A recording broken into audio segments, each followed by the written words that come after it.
भारतीय संविधान के टॉपिक में हम सब संसद पे चर्चा कर रहे थे। 3 वीडियो इस श्रृंखला में जारी किए गए हैं, एक जिसमें लोकसभा में पर चर्चा की गई थी, एक राज्यसभा और एक कुछ संसदीय जो प्रणालियां हैं उस पर चर्चा की गई थी। उसी श्रृंखला का ये अगला वीडियो है जिसमें संसदीय प्रावधान है। इसमें हम कुछ चीज़ों पर बात करेंगे, जैसे एक तो संयुक्त बैठक पर बात करेंगे, इसके अलावा धन विधेयक क्या होता है, वित्त विधेयक क्या होता है, और उसके अलावा धन विधेयक के पारित होने की प्रक्रिया, बजट आदि पर हम लोग चर्चा करेंगे। तो संसद के अपने इस टॉपिक में आज हम लोग जिस पर चर्चा करेंगे या जिस पर सबसे पहले बात करेंगे वो एक चीज़ आप पढ़े होंगे, एक चीज़ होती है संयुक्त अधिवेशन। इसको आप कह सकते हैं कि संसद का संयुक्त अधिवेशन। और भारतीय संविधान के अनुच्छेद 108 में इस प्रकार के अधिवेशन का उल्लेख है। यानी आपसे पहला क्वेश्चन यही बनेगा एग्जाम में कि संयुक्त बैठक का प्रावधान भारतीय संविधान के किस अनुच्छेद में है। तो आप बता देंगे कि संयुक्त बैठक का प्रावधान अनुच्छेद 108 में है। ये क्वेश्चन आपको तैयार रखना है। ये क्वेश्चन एग्जाम में बहुत बार आया है कि संयुक्त बैठक किस अनुच्छेद के तहत बुलाई जाती है। तो सबसे पहला आप ध्यान रखना कि संयुक्त बैठक अनुच्छेद 108 में है। अब बात करते हैं कि ये संयुक्त अधिवेशन होता क्या है, ये संयुक्त बैठक क्या होती है, इसको कौन बुलाता है और किन मुद्दों पर यह बुलाई जाती है। तो सबसे पहले यहाँ पर ध्यान रखेंगे संसद का संयुक्त अधिवेशन बुलाने का अधिकार राष्ट्रपति को है। एक क्वेश्चन ये आप क्लियर रखना, यानी संसद का संयुक्त अधिवेशन कौन बुलाता है, राष्ट्रपति बुलाएगा। ये आपको ध्यान में रखना है। संसद का संयुक्त अधिवेशन राष्ट्रपति द्वारा बुलाया जाता है, राष्ट्रपति द्वारा आहूत किया जाता है। और संसद का संयुक्त अधिवेशन कब बुलाया जाता है, जब किसी विधेयक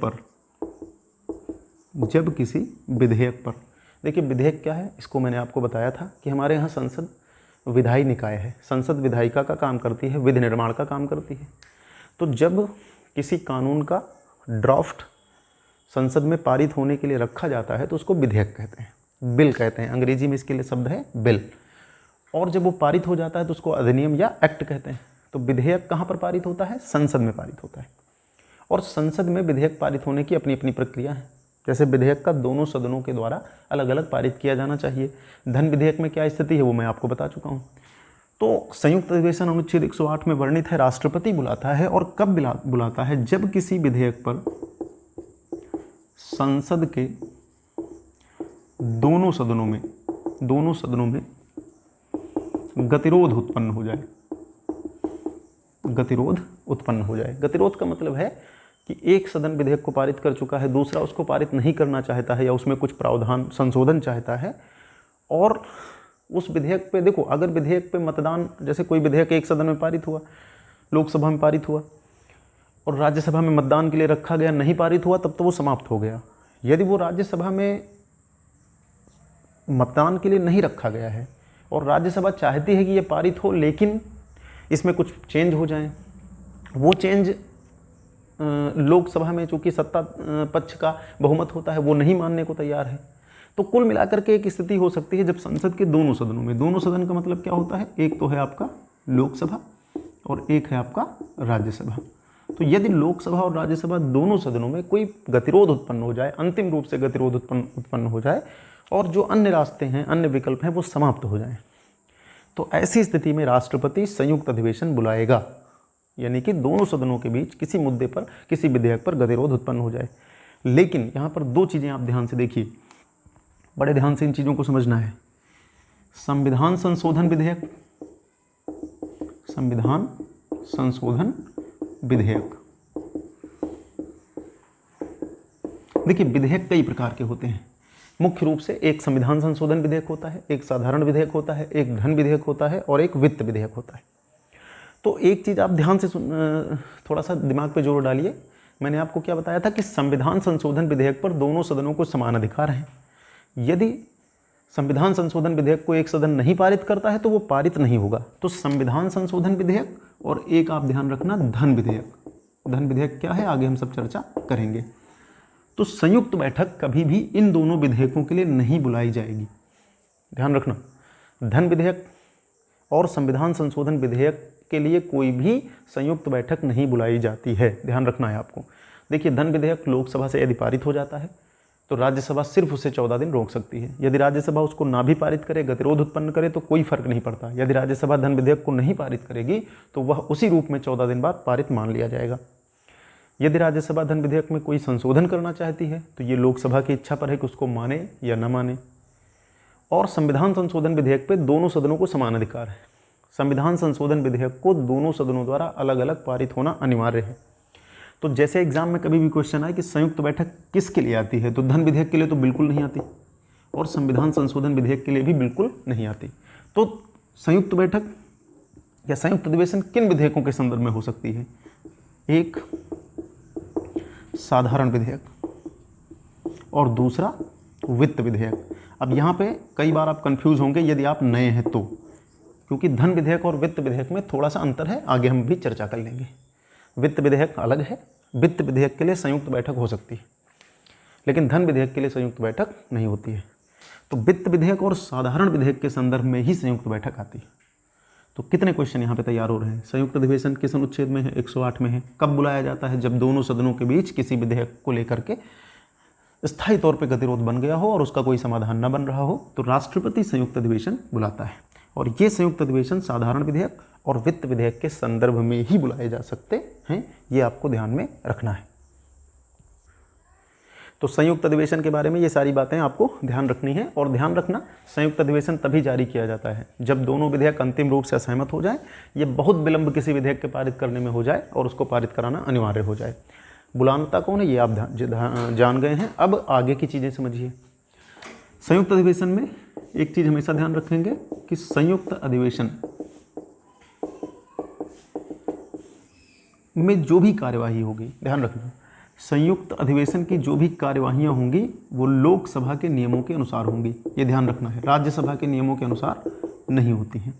यानी संयुक्त अधिवेशन, जैसे लोकसभा और राज्यसभा के जो सदन होते हैं उनको चलाने की अपनी प्रक्रिया होती है। कुछ प्रक्रियाएं कॉमन होती हैं, कुछ में कुछ अंतर भी हो सकता है। तो संयुक्त अधिवेशन जो या संयुक्त बैठक जो होगी, अगर आपसे एग्जाम में आ जाए कि संयुक्त बैठक किस सदन की प्रक्रिया के नियमों पर आधारित होती है, तो लोकसभा, यानी लोकसभा में जो नियम लागू होते हैं वही संयुक्त बैठक की मतलब जो है उस बैठक में भी लागू होंगे। तो एक क्वेश्चन एग्जाम में ये भी बन सकता है कि संयुक्त अधिवेशन की जो प्रक्रिया होगी या जो बैठक होगी वो किसके नियमों पर आधारित होगी, तो लोकसभा के नियमों पर आधारित होगी। इसमें एक चीज़ ये ध्यान रखना कि यदि लोकसभा का विघटन हो जाए तो संयुक्त अधिवेशन नहीं बुलाया जाएगा। लेकिन एक बहुत महत्वपूर्ण पॉइंट है, इसको ध्यान रखना, लेकिन यदि राष्ट्रपति ने संयुक्त अधिवेशन का नोटिस जारी कर दिया है और उस नोटिस को जारी करने के बाद लोकसभा भंग हो जाए, तो ऐसी स्थिति में संयुक्त बैठक होगी, क्योंकि वो नोटिस पहले जारी हो चुकी है। यानी यदि लोकसभा विघटित हो, चूँकि राज्यसभा तो विघटित होगी नहीं, यदि लोकसभा विघटित हो तो संयुक्त अधिवेशन नहीं होगा। किंतु यदि लोकसभा के विघटन के पहले राष्ट्रपति ने इस आशय की नोटिस जारी कर दी है कि संयुक्त बैठक आयोजित की जाएगी फला तारीख को, तो फिर ये बैठक होगी, भले ही लोकसभा बाद में विघटित हो जाए। तो ये ध्यान रखना है। और फिर एक क्वेश्चन बनता है कि संयुक्त अधिवेशन का कोरम क्या होगा? तो संयुक्त अधिवेशन का कोरम होगा दोनों सदनों की सदस्य संख्या का 1/10। इसमें ये नहीं होगा कि राज्यसभा के 1/10 सदस्य लोकसभा के हों। दोनों सदनों का जो कोरम, दोनों सदनों की जो संख्या होगी उसको मिलाकर के 1/10 का कोरम मान लिया जाएगा।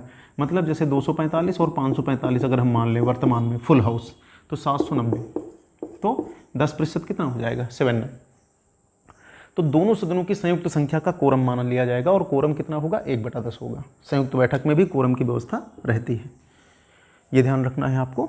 और संयुक्त बैठक में सभी निर्णय साधारण बहुमत से लिए जाते हैं। यानी यहाँ पर जो वोटिंग होगी वो 2/3 से नहीं होगी, साधारण बहुमत से होगी, जिसको हम सब सामान्य बहुमत कहते हैं। यानी जितने सदस्य उपस्थित होंगे और जितने लोग वोट करेंगे। जरूरी नहीं कि जितने सदस्य उपस्थित हों वो वोट ही करें। कई बार आपने देखा होगा लोकसभा राज्यसभा की कार्यवाहियों में कि सदस्य उपस्थित होते हैं, बाइकाट कर जाते हैं, वोट नहीं करते हैं। तो जितने लोग वोट करेंगे उनका साधारण बहुमत जिस पक्ष में रहेगा वो विधेयक उसी पक्ष में निर्णय आ जाएगा। यदि विधेयक पारित होने के पक्ष में है तो पारित हो जाएगा, और पारित होने के पक्ष में नहीं है तो पारित नहीं होगा। इसीलिए कुछ लोग कहते हैं कि संयुक्त बैठक में लोकसभा थोड़ा सा मजबूत स्थिति में रहती है, क्योंकि उसी के नियम से बैठक होती है। साधारण बहुमत होने के कारण देखिए लोकसभा की सदस्य संख्या क्या होती है? 545, और राज्यसभा की होती है 245। तो संयुक्त बैठक में लोकसभा थोड़ी सी हावी रहती है। तो क्रम से देखते चलिए, संयुक्त अधिवेशन जो होगा उसके सारे नियम लोकसभा के समान होंगे, लोकसभा की बैठकों के समान होंगे।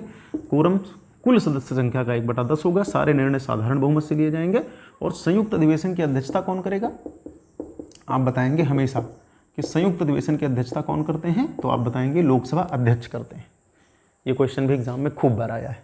संयुक्त अधिवेशन की अध्यक्षता लोकसभा अध्यक्ष करते हैं। अगर अध्यक्ष ना हो तो लोकसभा के उपाध्यक्ष बैठक की अध्यक्षता करेंगे। अगर अध्यक्ष ना हो तो लोकसभा के उपाध्यक्ष बैठक की अध्यक्षता करेंगे। अगर ये भी ना हो, अगर उपाध्यक्ष भी ना हो तो राज्यसभा के उपसभापति, सभापति नहीं, ध्यान रखना, सभापति नहीं, उपसभापति, यानी कि नंबर 1 पर कौन आएगा कि लोकसभा के अध्यक्ष यानी कि स्पीकर संयुक्त अधिवेशन की अध्यक्षता करेंगे। वो भी नहीं होंगे तो डिप्टी स्पीकर करेंगे। और वो भी अगर ना होंगे तो राज्यसभा के उपसभापति संयुक्त अधिवेशन की अध्यक्षता करेंगे। और भारतीय इतिहास में अब तक 3 बार संयुक्त अधिवेशन बुलाया गया है, उसको भी आप जान लीजिए। तो 3 जो संयुक्त बैठकें अब तक हुई हैं, संयुक्त अधिवेशन हुए हैं, उनको आप देख लेना। जैसे सबसे पहले भारतीय संविधान का जो इतिहास है, या कह लीजिए संविधान निर्माण के बाद का जो इतिहास है, उसमें सबसे पहली संयुक्त बैठक दहेज प्रतिषेध विधेयक के लिए आई थी। हालांकि देखिए इसमें जो सन लिखे हुए हैं वो उस वर्ष के हैं जिस साल वो विधेयक आया था। तो जैसे दहेज प्रतिषेध विधेयक पारित तो 1961 में हुआ है, लेकिन 1960 के नाम से ये था। तो दहेज के खिलाफ एक विधेयक था और उस पर दोनों सदनों के बीच अंतिम रूप से असहमति बनी और राष्ट्रपति ने पहली बार संयुक्त अधिवेशन आहूत की। तो उस समय डॉक्टर राजेंद्र प्रसाद राष्ट्रपति हुआ करते थे और उन्होंने ये बैठक आयोजित की या आहूत की। ध्यान रखना, इस तरह की चीज़ें भी ध्यान रखना, कई बार एग्जाम वाले घुमा देते हैं। तो आप राष्ट्रपति पढ़ ही चुके हैं कि कब कौन राष्ट्रपति था। दूसरी बार बैंक सेवा आयोग विधेयक 1977, ये संयुक्त बैठक के लिए आया था। और तीसरी बार आतंकवाद निवारण विधेयक 2002, यानी अंतिम जो संयुक्त बैठक हुई थी 2002 में हुई थी। तो भारतीय संविधान के इतिहास में अब तक 3 बार ही ऐसा मामला आया है जबकि संयुक्त बैठक आयोजित की गई है। भारतीय संविधान में संसदीय प्रक्रिया के तहत जो विधेयक प्रस्तुत किए जाते हैं, विधेयक का अर्थ आप जान चुके हैं, वो मुख्य रूप से मैंने बताया कि 4 प्रकार के होते हैं। एक साधारण विधेयक होते हैं, एक संविधान संशोधन विधेयक होते हैं, एक धन विधेयक होते हैं और एक वित्त विधेयक होते हैं। तो इनको हम देख लेंगे। तो सबसे पहले हम चर्चा करेंगे कि धन विधेयक क्या है और उसको प्रस्तुत करने की प्रक्रिया क्या है। तो सबसे पहले अनुच्छेद समझ लीजिए। देखिए भारतीय संविधान में 2 अनुच्छेद हैं। एक अनुच्छेद है 109, आप इनको लिख लेना। इसमें क्या बताया गया है कि धन विधेयक को अंग्रेजी में मनी बिल कहा जाता है। जैसे कुछ बुकों में इसको मुद्रा विधेयक, जैसे लक्ष्मीकांत की एक बुक है उसमें कहीं पर मुद्रा विधेयक का भी उल्लेख हुआ है। तो धन विधेयक के नाम से ही ज़्यादातर चर्चित है और मनी बिल के नाम से जाना जाता है। तो जो आर्टिकल 109 है, अनुच्छेद 109 है, वो धन विधेयक के प्रस्तुत होने की या धन विधेयक को प्रस्तुत करने की विशेष प्रक्रिया को बताता है। विशेष प्रक्रिया, या इसको आप इस तरह से भी लिख सकते हैं कि धन विधेयक के संदर्भ में विशेष प्रक्रिया। देखिए धन विधेयक आम विधेयकों से अलग तरीके से प्रस्तुत होता है। कैसे अलग तरीके से प्रस्तुत होता है वो मैं आपको बताऊंगा। और अनुच्छेद 110 में धन विधेयक की परिभाषा है कि कौन सा विधेयक धन विधेयक होगा। तो 2 क्वेश्चन पहले तो आप अनुच्छेद वाले याद रखना कि धन विधेयक को समझने के लिए हमें 2 अनुच्छेदों की जरूरत पड़ती है। अनुच्छेद 109 जो है वो बताता है कि धन विधेयक को प्रस्तुत करने की एक विशेष प्रक्रिया है, उसी प्रक्रिया से प्रस्तुत होगा। और 110 में धन विधेयक की परिभाषा दी गई है। यानी कि परिभाषा किस में, आपसे पूछे कि धन विधेयक की परिभाषा किस अनुच्छेद में है, तो आप क्या बताएंगे? 110 में है। धन विधेयक को प्रस्तुत करने की जो विशेष प्रक्रिया है वो किस अनुच्छेद में है? 109 में है। तो सबसे पहले हम परिभाषा जान लेते हैं।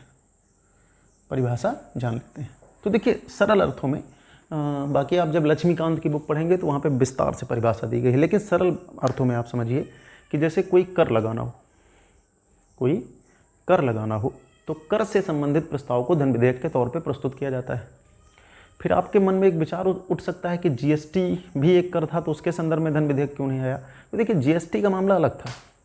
जीएसटी एक एकीकृत कर था जिसमें संघ राज्य के तमाम पुराने करों को समाप्त करके और नए कर के रूप में उसको इकट्ठा करना था, और वहाँ पे संघीय मामला भी था, इसलिए राज्यों की सहमति भी आवश्यक थी। तो इसलिए जो जीएसटी था उसका मामला दूसरा था। वो वित्त विधेयक के तौर पे हो सकता है, प्रस्तुत हो सकता है। या उसमें दूसरा मामला ये था कि वो मुख्य रूप से संविधान संशोधन विधेयक था, तो संविधान संशोधन विधेयक भी था और राज्यों का भी मामला था, तो वहाँ पे ये मामला लागू नहीं होगा। तो जैसे कोई कर वसूलना हो, खास करके संघ की शक्ति जहाँ तक आती है, क्योंकि हम लोग क्या पढ़ रहे हैं, संघीय प्रावधानों को पढ़ रहे हैं भाग 5 के तहत। मैंने आपको बताया था ना कि संघ का टॉपिक बहुत विस्तृत है, अनुच्छेद 52 से 151 तक पूरा संघ है, और हम सब मध्य में अभी आए हैं संघ के। तो धन विधेयक की परिभाषा क्या है, जैसे कोई कर लगाना हो, भारत की संचित निधि पर कोई व्यय भारित करना हो, मतलब किसी नए व्यय को भारत की संचित निधि पर डालना हो, या फिर संचित निधि से विनियोग करना हो यानी धन निकालना हो, तो अभी मैं क्राइटेरिया बता दूंगा क्योंकि वो बहुत विस्तार हो जाएगा, लेकिन फिर भी जब आप मुख्य परीक्षा आदि के लिए पढ़ेंगे तो धन विधेयक की महीन परिभाषा आप पढ़ करके जाइए। यहाँ पर ध्यान रखना, जुर्माना लगाना, अर्थदंड लगाना या शुल्क लगाने के लिए धन विधेयक प्रस्तुत करना जरूरी नहीं है। जैसे कोई प्राधिकारी, जैसे किसी जिले में डीएम किसी चीज़ पर जुर्माना आरोपित करता है तो उसके लिए धन विधेयक की जरूरत नहीं है। कोई प्राधिकारी जुर्माना, अर्थदंड आदि पर या शुल्क आदि को वसूलने के लिए धन विधेयक नहीं प्रस्तुत होगा, वो उसके लिए अधिकृत है। लेकिन जैसे कोई कर वसूलना है तो उसके लिए धन विधेयक फिर लाना पड़ेगा। तो धन विधेयक के संदर्भ में विशेष प्रक्रिया और परिभाषा दोनों अनुच्छेदों को समझते हुए फिर हम धन विधेयक को जानेंगे। देखिए सबसे पहले विशेष प्रक्रिया में क्या क्या है, देखिए सबसे पहला ध्यान रखेंगे कि धन विधेयक हमेशा लोकसभा में ही प्रस्तुत किया जाता है। प्रस्तुत किया जाता मतलब आरंभ, यानी कि ये हमेशा लोकसभा में ही आरंभ होगा। अगर आपसे एग्जाम में क्वेश्चन आ जाए कि धन विधेयक क्या राज्यसभा में पहले प्रस्तुत हो सकता है, बिल्कुल नहीं। तो धन विधेयक का आरंभ कहाँ पर होता है, यानी उसको प्रस्तुत कहाँ किया जाता है, लोकसभा में। जैसे संविधान संशोधन विधेयक है, साधारण विधेयक है, उसको आप दोनों सदनों में कहीं पर भी प्रस्तुत कर सकते हैं, चाहे पहले राज्यसभा में कर लीजिए, चाहे पहले आप लोकसभा में कर लीजिए, कोई फर्क नहीं पड़ता है। लेकिन धन विधेयक का आरंभ या धन विधेयक को कहाँ सबसे पहले प्रस्तुत किया जाएगा, लोकसभा में। दूसरा ध्यान रखेंगे, धन विधेयक को हमेशा कौन प्रस्तुत करता है, मंत्री। मंत्री मतलब जो मंत्रिपरिषद का सदस्य है। इसीलिए ध्यान रखना, धन विधेयक हमेशा सरकारी विधेयक के तौर पे प्रस्तुत किया जाता है। जो लोग नए हों, पहले क्लास ना पढ़े हो, ध्यान रखना, विधेयक 2 प्रकार से प्रस्तुत होते हैं। जब कोई मंत्री किसी विधेयक को प्रस्तुत करता है, मंत्रिपरिषद का कोई सदस्य किसी विधेयक को प्रस्तुत करता है, तो ऐसे विधेयक को सरकारी विधेयक कहते हैं। ऐसे विधेयक को सरकारी विधेयक कहते हैं। और जब मंत्रिपरिषद से इतर कोई सदस्य कोई विधेयक प्रस्तुत करता है तो उसे गैर सरकारी विधेयक कहते हैं। जैसे गैर सरकारी विधेयक को मैंने बताया नहीं था कि अगर पारित भी हो जाए तो राष्ट्रपति इसको अनुमति देने से साफ मना कर सकते हैं।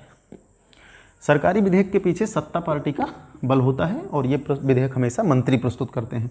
ये विधेयक अगर न पारित हो तो मंत्रिपरिषद को इस्तीफा देना पड़ेगा। तो मनी बिल जो होता है वो हमेशा ध्यान रखना कहाँ प्रस्तुत होता है, लोकसभा में, और इसको मंत्री ही प्रस्तुत करते हैं और हमेशा ये सरकारी विधेयक के तौर पर प्रस्तुत किया जाता है। दूसरा, कोई विधेयक धन विधेयक है या नहीं है, इसका निर्णय कौन करेंगे, तो कोई विधेयक धन विधेयक है या नहीं है इसका निर्णय कौन करता है, लोकसभा अध्यक्ष करता है। ध्यान रखना है आपको, कोई विधेयक धन विधेयक है अथवा नहीं है इसका निर्णय कौन करता है, लोकसभा अध्यक्ष करेगा। यानी कोई विधेयक धन विधेयक माना जाए कि ना माना जाए, इसको लोकसभा अध्यक्ष बताएगा। इसीलिए एक क्वेश्चन आता है, पूछता है कि धन विधेयक को प्रमाणित कौन करता है, घुमा के पूछेगा आपसे, धन विधेयक को प्रमाणित कौन करता है, धन विधेयक का पृष्ठांकन कौन करता है, तो लोकसभा अध्यक्ष। यानी धन विधेयक को प्रमाणित करने का काम लोकसभा अध्यक्ष को है। और मूल संविधान में तो ये कहा गया था कि धन विधेयक को, कोई विधेयक धन विधेयक है या नहीं है, लोकसभा अध्यक्ष ने यदि उसको प्रमाणित कर दिया है तो उसको किसी न्यायालय में चुनौती नहीं दी जाएगी। लेकिन अभी कुछ दिन पहले एक आपने मामला शायद सुना हो, आधार की अनिवार्यता संबंधी विधेयक को न्यायालय में चुनौती दी गई थी। आधार की अनिवार्यता संबंधी विधेयक को न्यायालय में चुनौती दी गई थी कि यह धन विधेयक के तौर पर प्रस्तुत किया गया है, जबकि यह धन विधेयक नहीं है। तो सरकार ने वहाँ पर अपना पक्ष रखा था कि चूंकि हम जैम और डीबीटी, 2 शब्द आप समझिए, डीबीटी मतलब डायरेक्ट बेनिफिट ट्रांसफ़र के लिए हम जैम टेक्नोलॉजी का प्रयोग करना चाहते हैं। जैम का मतलब जनधन, आधार और मोबाइल, यानी हम आधार से हर अकाउंट को लिंक करके, मोबाइल से लिंक करके ही उसके खाते में सीधे पैसा भेजना चाहते हैं। और चूंकि यहाँ पे सरकारी पैसा खर्च हो रहा है इसलिए ये धन विधेयक है। तो कोर्ट ने इस विधेयक को मतलब जो है वैध ठहराया था, सुप्रीम कोर्ट ने इस विधेयक को वैध ठहराया था, पारित हो गया था, अधिनियम बन चुका है आधार की अनिवार्यता संबंधी विधेयक। लेकिन कहा गया था कि कुछ मामलों में, जैसे जैसे मान लेते हैं कि किसी स्कूल में आपको नाम लिखवाना है या अन्य कई जगह पर, तो वहाँ पर आधार को आईडी के तौर पर अनिवार्य नहीं किया जा सकता, वहाँ पे विकल्प देने चाहिए। लेकिन डीबीटी के तहत प्रत्यक्ष लाभ जहाँ पे सरकार के पैसे से मिल रहा है, वहाँ पर जो है आधार को अनिवार्य किया जा सकता है। तो आपसे क्वेश्चन बनेगा कि धन विधेयक को कौन प्रमाणित करते हैं, तो आप क्या बताएंगे? लोकसभा अध्यक्ष प्रमाणित करते हैं। और एक पॉइंट और ध्यान रखना होगा, धन विधेयक राष्ट्रपति की पूर्व अनुमति से प्रस्तुत होता है। पूर्व अनुमति यहाँ पर क्या है कि धन विधेयक को राष्ट्रपति बाद में नहीं अनुमति देता है, राष्ट्रपति पहले ही अनुमति दे देता है। यानी यहाँ पे राष्ट्रपति विधेयक पारित होने के बाद अनुमति नहीं देता है, बल्कि पूर्व अनुमति दे देता है, पहले ही अनुमति दे देता है। यानी कि धन विधेयक को राष्ट्रपति पुनर्विचार के लिए नहीं लौटा सकता या इस पर जेबी वीटो आदि का प्रयोग नहीं कर सकता, उसे पहले ही अनुमति देनी होती है। तो क्वेश्चन देखिए, धन विधेयक हमेशा कहाँ आरंभ होते हैं? लोकसभा में। धन विधेयक को प्रमाणित कौन करता है? लोकसभा अध्यक्ष करते हैं। ये सरकारी विधेयक के तौर पर प्रस्तुत होते हैं और राष्ट्रपति इनको पूर्व अनुमति देता है। धन विधेयक के संदर्भ में राज्यसभा के क्या अधिकार हैं? जब धन विधेयक लोकसभा से पारित हो जाता है तो राज्यसभा को भेजा जाता है और राज्यसभा इसमें कोई अधिकार नहीं रखती है। राज्यसभा सिर्फ इसको 14 दिन रोक सकती है। राज्यसभा इसको 14 दिन रोक सकती है। 14 दिन के बाद अगर वो नहीं भी इसे पारित करती है तो ये उसी रूप में पारित मान लिया जाएगा जिस रूप में लोकसभा ने इसे पारित किया था। यदि राज्यसभा कुछ संशोधन के साथ इसको भेजती है तो उसको मानना या ना मानना ये लोकसभा की इच्छा पर निर्भर है। तो यहाँ पर राज्यसभा को एकमात्र अधिकार है कि राज्यसभा धन विधेयक को 14 दिनों तक रोक सकती है। तो ये धन विधेयक के संदर्भ में जो भी बातें थी वो आपके सामने हैं। अब इसी में आपको वित्त विधेयक समझना है। वित्त विधेयक को अनुच्छेद 117 में बताया गया है। अंग्रेजी में वित्त विधेयक के लिए शब्द प्रयोग किया गया है फाइनेंशियल बिल। तो बहुत कन्फ्यूज़न होता है, इसको समझना इतना आसान होता नहीं है। बहुत परेशान होते हैं बच्चे कि धन विधेयक वित्त विधेयक में क्या अंतर है। तो देखिए, सबसे पहली चीज़ तो आप समझ लीजिए कि वित्त विधेयक वह विधेयक होता है जिसमें अनुच्छेद 110 के अलावा अन्य मामले भी शामिल होते हैं, जैसे राजस्व के मामले, आय के मामले आदि। यानी अनुच्छेद 110 में जो मामले हैं वो तो शामिल हैं ही हैं, इनके अलावा अन्य मामले भी इसमें शामिल होते हैं। इसीलिए पहले एक कथन कहा जाता है, इसको समझिए। क्या कहा जाता है कि प्रत्येक धन विधेयक वित्त विधेयक होता है। प्रत्येक धन विधेयक वित्त विधेयक होता है, किंतु प्रत्येक वित्त विधेयक धन विधेयक नहीं होता है। अब ये कैसे समझेंगे आप? जैसे अब यहाँ पे 2 भाग हैं इस वित्त विधेयक के। एक वित्त विधेयक जो अनुच्छेद 117 फर्स्ट में बताया गया है और एक वित्त विधेयक जो अनुच्छेद 117 थर्ड में बताया गया है। तो जो 117 फर्स्ट है वो बिल्कुल धन विधेयक के समान है और जो 117 थर्ड है वो धन विधेयक से थोड़ा सा इतर है, उसमें प्रक्रिया अलग है। तो देखिए, जो भी धन विधेयक होता है वो वित्त विधेयक होता है। और ये समझना है आपको, ये कथन आपको ध्यान रखना, प्रत्येक धन विधेयक वित्त विधेयक होता है। क्योंकि देखिए यहाँ पे समझिए, जैसे रीजनिंग में आप नहीं पढ़ते हैं, तो धन विधेयक और इसके बाहर होगा वित्त विधेयक।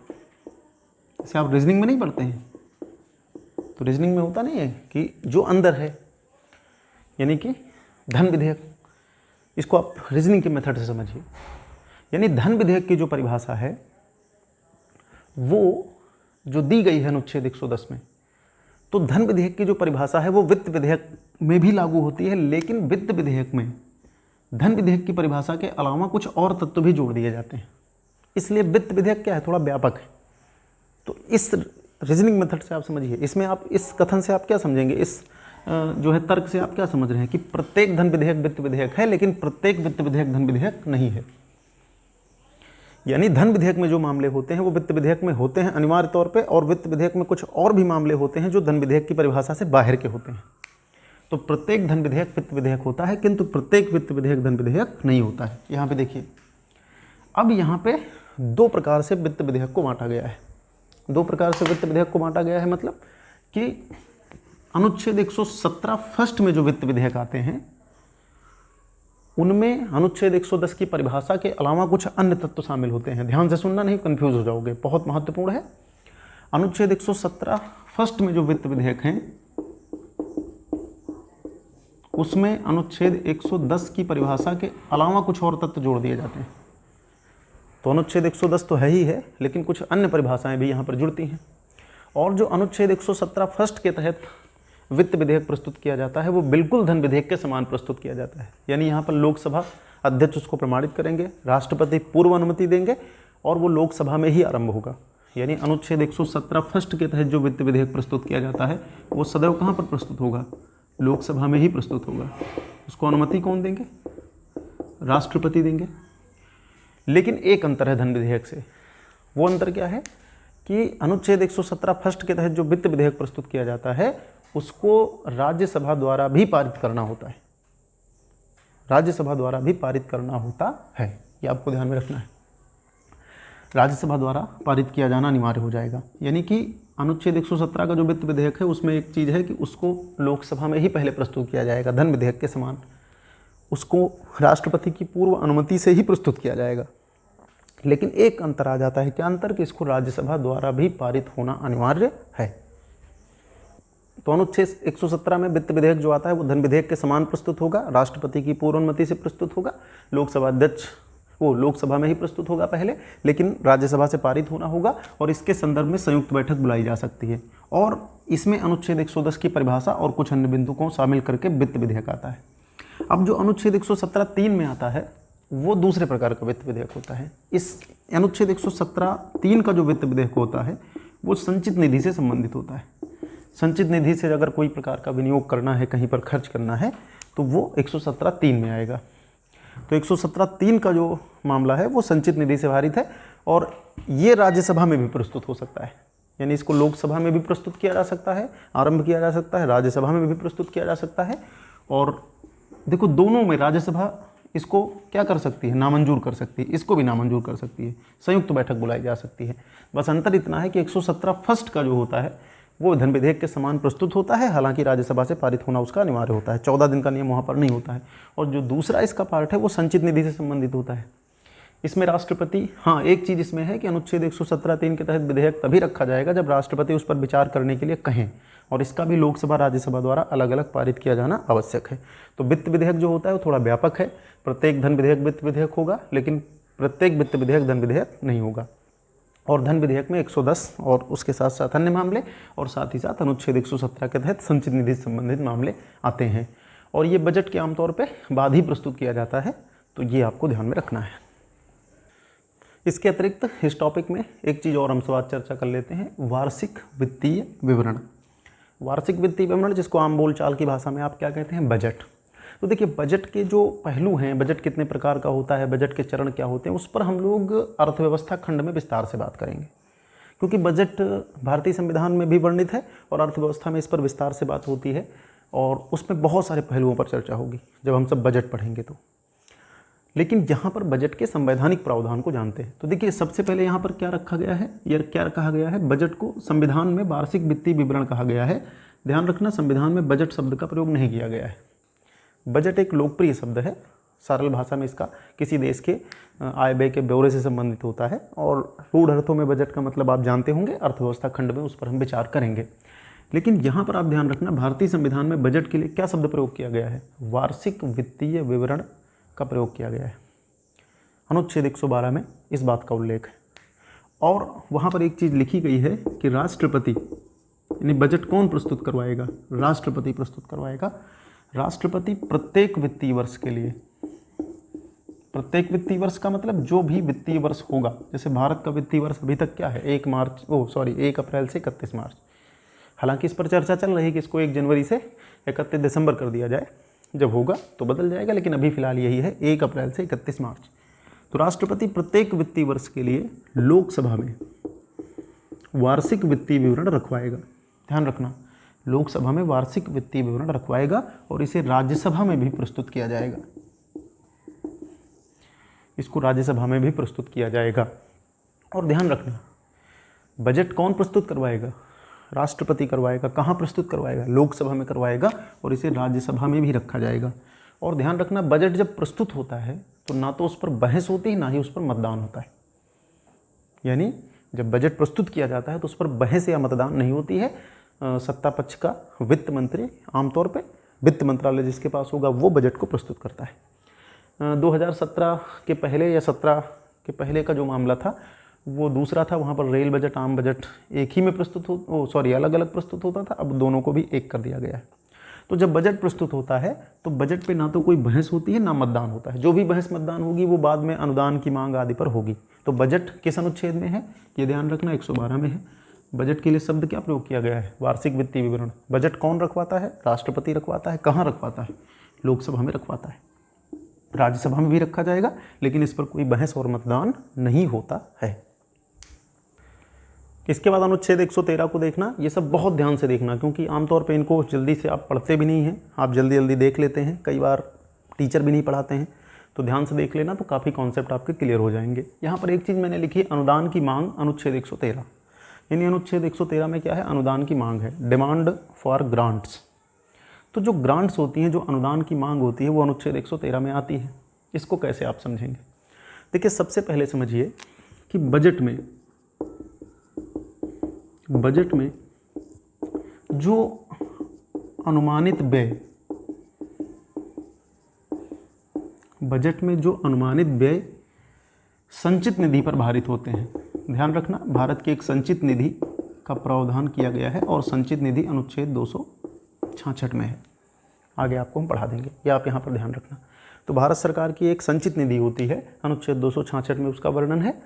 तो बजट में वे अनुमानित व्यय जो संचित निधि पर भारित होते हैं उन पर मतदान नहीं कराया जाता। ध्यान रखना, भारत में यानी बजट में अनुमानित वे व्यय जो सीधे संचित निधि पर भारित होते हैं उन पर मतदान नहीं होता, उन पर केवल बहस हो सकती है।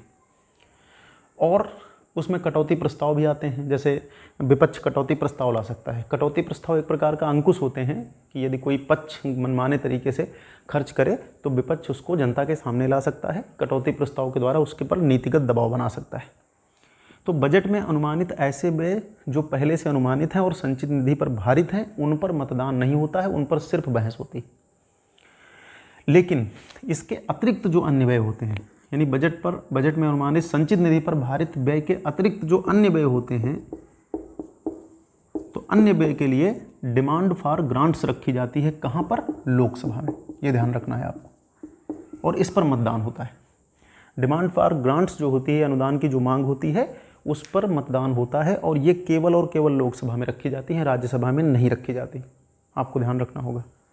तो जो संचित निधि पर अनुमानित व्यय बजट में पहले से भारित हैं उनको छोड़ करके जो अन्य व्यय हैं उनके लिए अनुदान की मांग लोकसभा में रखी जाती है और इस पर बहस होती है। बहस के बाद इस पर मतदान होता है। तो पहला क्वेश्चन आपसे पूछेगा, अनुदान की मांग किस अनुच्छेद में है, 113 में है। इसमें कौन से व्यय आते हैं जो संचित निधि के अलावा भारित व्यय हैं, या जो बजट में अनुमानित संचित निधि पर भारित व्यय हैं उसके अलावा जो व्यय हैं वो आते हैं। अनुदान की मांग हमेशा कहाँ पर रखी जाती है, लोकसभा में रखी जाती है और इस पर मतदान भी होता है। ध्यान रखना।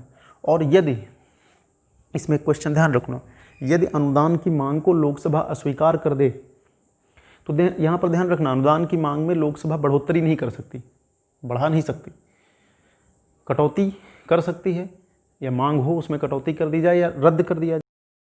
तो आपको यहाँ पे क्या क्या ध्यान रखना है कि अनुदान की मांग संचित निधि पर अनुमानित जो बजट के व्यय हैं उनके अलावा अन्य व्यय के लिए जारी होती है, जो है रखी जाती है। अनुदान की मांग सदैव राष्ट्रपति की सिफारिश पर ही रखी जाती है और अनुदान की मांग हमेशा लोकसभा में रखी जाती है। लोकसभा इसमें बढ़ोतरी नहीं कर सकती, इसमें कटौती कर सकती है या इसको अस्वीकार कर सकती है। लेकिन ध्यान रखना, यदि अनुदान की मांग में कटौती कर दी जाए या अनुदान की मांग को अस्वीकार कर दिया जाए तो मंत्रिपरिषद को इस्तीफा देना होता है। मंत्रिपरिषद को इस्तीफा क्यों देना होता है, क्योंकि फिर मान लिया जाएगा कि लोकसभा में उनके पास बहुमत नहीं है, वो एक प्रकार से अविश्वास प्रस्ताव की तरह मान लिया जाएगा और उन्हें इस्तीफा देना होगा। और एक चीज़ इसमें और ध्यान रखना, जैसे संविधान पढ़ते हुए एक शब्द आपको कई बार मिलता है, गिलोटिन। हालांकि गिलोटिन मृत्युदंड देने के लिए बनाया गया एक यंत्र था जिसमें आसानी से गर्दन कट जाती थी बहुत जल्दी। तो गिलोटिन का प्रयोग कई बार ऐसा होता है कि जब कोई विधेयक या कोई अनुदान की मांग बिना बहस के सीधे पारित करा दी जाती है। तो इसमें होता क्या है, इसको समझेंगे। होता क्या है कि अनुदान की मांग के लिए 26 दिन आरक्षित होते हैं, यानी 26 दिन उसमें होते हैं कि 26 दिन में उसे पारित होना होता है। तो कई बार ऐसा होता है कि बहुत सारी मांगों पर बहस नहीं हो पाती है, तो जब अंतिम समय आता है या जब पारित कराना होता है तो बहुत सारी अनुदान की मांगों को बिना बहस के ही सीधे मतदान के लिए रख दिया जाता है। तो वो बिना बहस के पारित हो जाती हैं तो एक प्रकार से वो थोड़ा सा ये कह सकते हैं कि संसदीय परंपरा को क्रॉस कर जाती है, या कह लीजिए कि जो लोकतांत्रिक परंपरा है कि हर चीज़ पे बहस हो उसको क्रॉस कर जाती है। तो वे अनुदान की मांगें जो बिना बहस के सीधे मतदान के लिए रख दी जाती हैं, तो इस प्रक्रिया को संसदीय भाषा में गिलोटिन कहा जाता है। ध्यान रखना, ये क्वेश्चन बहुत बार एग्जाम में आया, बड़ा खूबसूरत क्वेश्चन है। तो क्या कहा जाता है? गिलोटिन। तो ये है अनुदान की मांग। तो भारत की संचित निधि पर जो भारित व्यय हैं उनको छोड़ करके अनुदान की मांग रखी जाती है। अब विनियोग विधेयक को समझिए क्या होता है। तो विनियोग विधेयक में क्या होता है कि भारत की संचित निधि पर भारित का मतलब कि उस पर जो भारित है या उस पर जो निर्भर व्यय है, तो भारत की संचित निधि पर भारित कोई भी व्यय विनियोग विधेयक के द्वारा ही निकाला जा सकता है। ध्यान रखना, अनुदान की मांग अलग है और विनियोग विधेयक अलग है। तो यदि कोई व्यय भारत की संचित निधि पर भारित है तो विनियोग विधेयक के द्वारा ही उसको निकाला जा सकता है। ये आपको ध्यान में रखना है। विनियोग विधेयक को भी आप देख रहे हैं। देखिए, अनुच्छेद 113, 14, 15 और 16, इन 4 अनुच्छेदों में बजट पारित होने के बाद की प्रक्रिया है कि कैसे धन निकाला जाएगा। तो अनुदान की मांग मैंने आपको बता दिया कि अनुदान की मांग कैसे रखी जाती है, डिमांड फॉर ग्रांट्स। और दूसरा मामला क्या है? विनियोग विधेयक। तो पहले तो अनुच्छेद ध्यान रखना कि विनियोग विधेयक किस में आता है? अनुच्छेद 114 में आता है। और विनियोग विधेयक की परिभाषा क्या है कि भारत की संचित निधि पर भारित कोई भी व्यय विनियोग विधेयक के द्वारा ही निकाला जा सकता है। और विनियोग विधेयक बिल्कुल धन विधेयक की तरह होता है। ध्यान रखना, विनियोग विधेयक किस तरह से होता है? धन विधेयक की तरह होता है। इसको धन विधेयक के समान ही प्रस्तुत किया जाता है। कहाँ प्रस्तुत किया जाता है? लोकसभा में ही प्रस्तुत किया जाता है। तो विनियोग विधेयक जो संचित निधि पर व्यय हमारा भारित है वो विनियोग विधेयक के माध्यम से निकाला जाएगा और इसको ठीक उसी प्रक्रिया की तरह प्रस्तुत किया जाएगा जैसा कि धन विधेयक प्रस्तुत होता है। इसके बाद अनुच्छेद 115, 16 को मैं अलग से नहीं पढ़ाऊंगा, उसमें कुछ विशेष प्रकार के अनुदान की बात की गई है। मतलब जैसे मान लेते हैं कई बार ऐसा होता है कि कोई विशेष परिस्थिति उत्पन्न हो जाए, तो 115, 16 में उन विशेष परिस्थितियों के बारे में बात की गई है। मैं 4-5 चीज़ें आपको बता दूंगा, इनको आप नोट कर लेना, महत्वपूर्ण है। जैसे एक होता है अनुपूरक अनुदान। एक क्या होता है? अनुपूरक अनुदान। तो अनुपूरक शब्द का मतलब क्या होता है? जब कोई चीज़ अधूरी रह जाए तो अनुपूरक जो उसको पूरी करती है उसको क्या कहते हैं? अनुपूरक अनुदान। अनुपूरक अनुदान को आप कैसे समझेंगे? तो अनुपूरक अनुदान को आप कैसे समझेंगे? सरल भाषा में आप जानिए। अनुपूरक अनुदान का सरल मतलब ये होता है कि जब किसी मद में, मद का मतलब समझते हैं कि बजट में मद होती हैं कि जैसे हम रक्षा में इतना खर्च करेंगे, फलाने में इतना खर्च करेंगे, तो जब किसी मद में कोई व्यय कम पड़ जाए, जैसे मान लेते हैं कि माना गया था कि एक कार्य में हम 100 रुपये खर्च करेंगे, लेकिन वित्तीय वर्ष पूरा होने के पहले ही ये बाद में पता चले कि नहीं, इसमें तो 120 रुपये की ज़रूरत पड़ेगी। मान लेते हैं सरकार ने कहा कि स्वास्थ्य पर हम इतना पैसा खर्च करेंगे और वो खर्च वित्तीय वर्ष के पहले कम पड़ जाए, उसमें अतिरिक्त खर्च की आवश्यकता पड़ जाए, तो क्या होगा? तो उसके लिए अनुपूरक अनुदान रखा जाता है। तो अनुपूरक अनुदान कब रखा जाता है? जब किसी मद में, बजट की किसी मद में खर्च जो है कम पड़ जाए या धन कम पड़ जाए, तो उसको पूरा करने के लिए अनुपूरक अनुदान रखा जाता है। इसको आपको ध्यान में रखना है कि अनुपूरक अनुदान क्या होता है। इसी में एक होता है अधिक अनुदान, एक्सेस ग्रांट कह लीजिए आप इसको, अधिक अनुदान। तो अधिक अनुदान में क्या होता है? देखिए, पहले में अनुपूरक में क्या होता है कि राशि कम पड़ गई है तो अनुपूरक अनुदान रखा जाएगा। कई बार ऐसा होता है कि किसी कार्य में, किसी मद में जितना धन आवंटित था उससे ज़्यादा खर्च हो गया है, जितना धन आवंटित था उससे ज़्यादा खर्च हो गया है। हमने 100 रुपये उसमें माने थे, लेकिन उसमें 120 रुपये खर्च हो गए और उस खर्च को आकस्मिक निधि या कहीं से पूरा किया गया है, कोई भी तरीके से उसको पूरा कर लिया गया है। तो अधिक अनुदान का मतलब होता है कि जब किसी मद में जो धन आवंटित था, जो ग्रांट दिया गया था, उससे ज़्यादा खर्च हो गया है, तो राष्ट्रपति क्या रखवाता है? अधिक अनुदान रखवाता है। लेकिन अधिक अनुदान में एक होता है कि इसको लोक लेखा समिति इसकी जांच करती है, क्योंकि इसकी जांच आवश्यक है, नहीं तो सरकार ज़्यादा खर्च बचा सकती है। तो संसदीय नियंत्रण होता है, संसदीय नियंत्रण के तहत ये जाना जाता है कि भाई आप अधिक कहाँ पे खर्च किए हैं, तो इसकी जांच होती है। एक जो सबसे प्रसिद्ध है, जो एग्ज़ाम में सबसे ज़्यादा आता है, उसको कहते हैं लेखानुदान। इसको जरूर आप ध्यान रखना, ये बहुत इंपॉर्टेंट है। लेखानुदान को अंग्रेजी में कहते हैं vote on account, vote on account. लेखानुदान कब जारी होता है, इसको लिख लेना ध्यान से। लेखानुदान का मतलब होता है कि जैसे अनुदान की मांगे विनियोग विधेयक आपने पढ़ा, तो देखिए विनियोग विधेयक रखा जाता है और विनियोग विधेयक को पारित कराने में लंबा समय लगता है।